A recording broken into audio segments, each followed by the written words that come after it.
विधायक जी, वोट चोर और गद्दी छोड़ आखिर क्यों? नमस्कार जी। सबसे पहले तो आपके सभी दर्शकों को और हमारे कलायत की जनता, हरियाणा की जनता, नमस्कार। वोट चोर गद्दी छोड़ ये इसलिए है क्योंकि प्रजातंत्र में वोट की चोरी सबसे बड़ा अपराध है और उसी को लेकर के आने वाली 14 तारीख को कांग्रेस पार्टी ने दिल्ली के रामलीला मैदान में रैली का आयोजन किया है। क्योंकि हमने अभी विधानसभा का सेशन था और हमने भारतीय जनता पार्टी का रवैया देखा।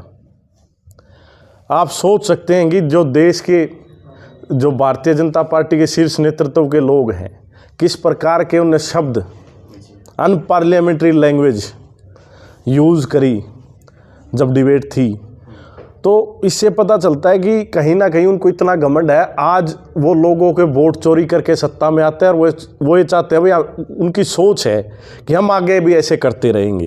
तो लोगों को जगाने के लिए, लोगों को बताने के लिए कांग्रेस ने 14 तारीख को ये रामलीला मैदान में रैली रखी है और 1000 आदमी कलायत हल्के से अपना वहाँ ये रामलीला मैदान में जाएंगे और सबको बताने का काम पूरे तरीके से हमारे जो शीर्ष नेतृत्व है वो बताएगा कि किस प्रकार से आपका रोजगार चोरी हो रहा है, किस प्रकार से व्यापारी के ऊपर जो टैक्स लगा रखा है इसके माध्यम से चोरी हो रही है।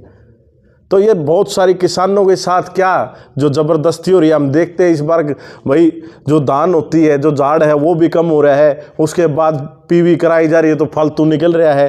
तो ये क्या है? क्योंकि वोट की इन्होंने चोरी करी। आज सत्ता में बैठे लोग निरंकुश हो गए।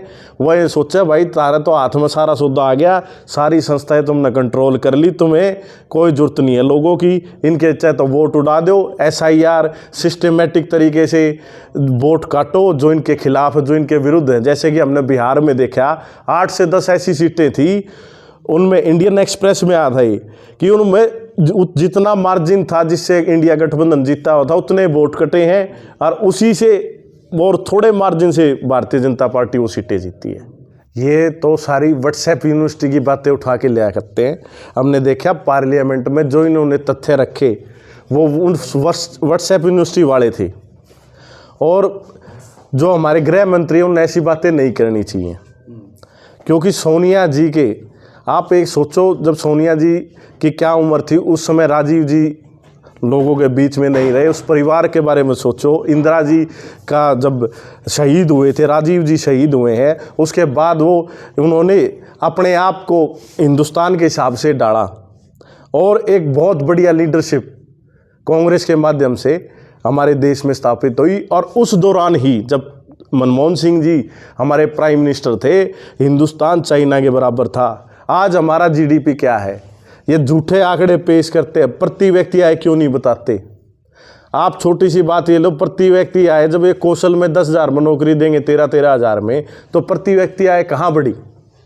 वो आज चल रहा है ये तीनों पार्टियां मिलके, चाहे इनेलो हो, चाहे JJP हो, चाहे बीजेपी इनकी सरगना वो ये बताती है कि आपको क्या करना चाहिए, इनेलो हो चाहे JJP हो, फिर वो काम करते हैं। आज बोलना तो चाहिए सरकार के खिलाफ, बोलते हैं कांग्रेस के नेताओं के खिलाफ। इससे पता चलता है ये पार्टियां BJP के इशारे पे काम करती हैं।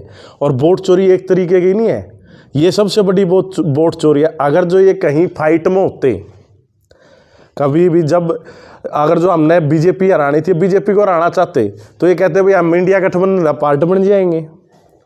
झूठी बातें फैलाते, हमने ऐसे किया वैसे किया, असलियत में BJP के हिसाब से काम करते हैं। पर दुर्भाग्य की बात यह है कि भारतीय जनता पार्टी ने जितनी भी मेरी विधानसभा के पटल पे भरी थी, चाहे वो कपिल मुनि माइनर के रिपेयर की बात थी या फिर और भी जैसे भगवान परशुराम बरात घर की बात थी, उन्होंने कहा हम करा देंगे, उन्होंने कहा पैसे भी हम इसमें बढ़ा देंगे, मगर धरातल पे कार्य नहीं हो रहा है।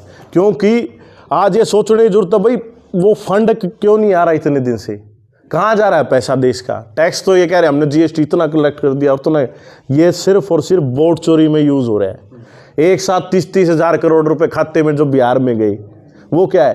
पूरे देश का फंड डाइवर्ट करके बिहार में लगा दिया।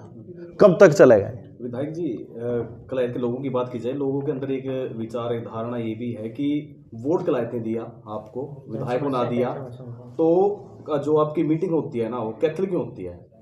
क्यों? यहाँ कहाँ बैठे हम? कहाँ बैठे हो? जब भी कोई बड़ी मीटिंग होती है ना, जो सारी मीटिंग होती है, कल मेरे MP साहब, मेरे पिताजी भी आएंगे यहाँ पे, और वो कलायत में मीटिंग है। ये तो भारतीय जनता पार्टी वाले प्रचार कर रहे हैं। कलायत हमारा घर है, हमारा गांव है।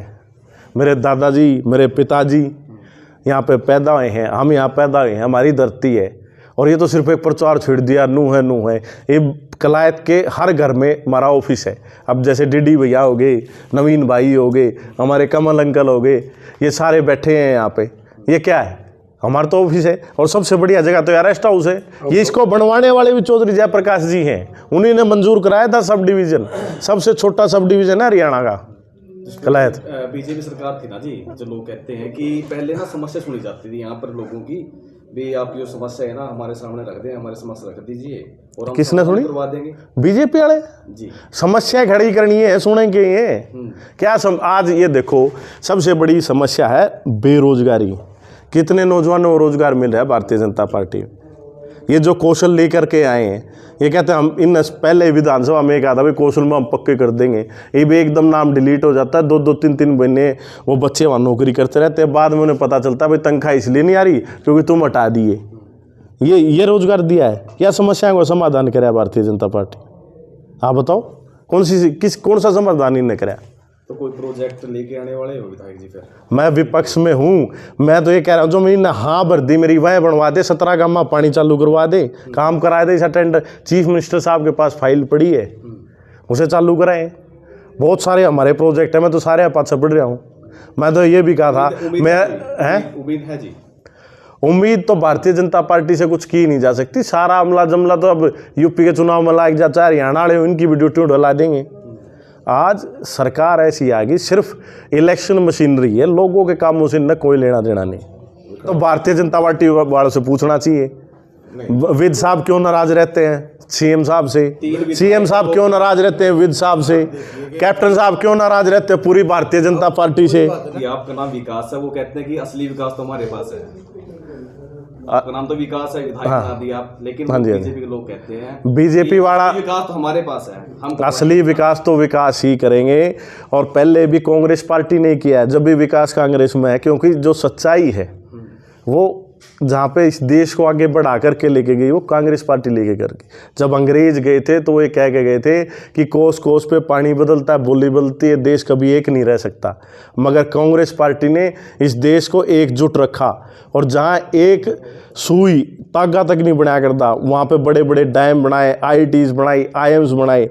आज जो भारतीय जनता पार्टी वाले अपनी एक उपलब्धि गिना दे जो इन न करी हो। आपके बराता सीढ़ियां तुषार डांडा जी पिछले दिनों बोले थे लोड बाबू में बैठे जयपुर कौन है? बेटे ने तुषार डांडा जी। अच्छा।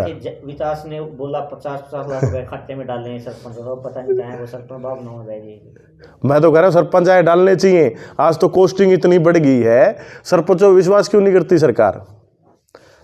क्योंकि जो पहले काम 10 लाख में होता था, आज उसकी कॉस्टिंग ऑलमोस्ट डबल हो गई है। सरपंचों क्या बुरी बात है? क्या सरपंच गांव का प्रतिनिधि नहीं होता? लोग वोट देते जब ही सरपंच बनता है।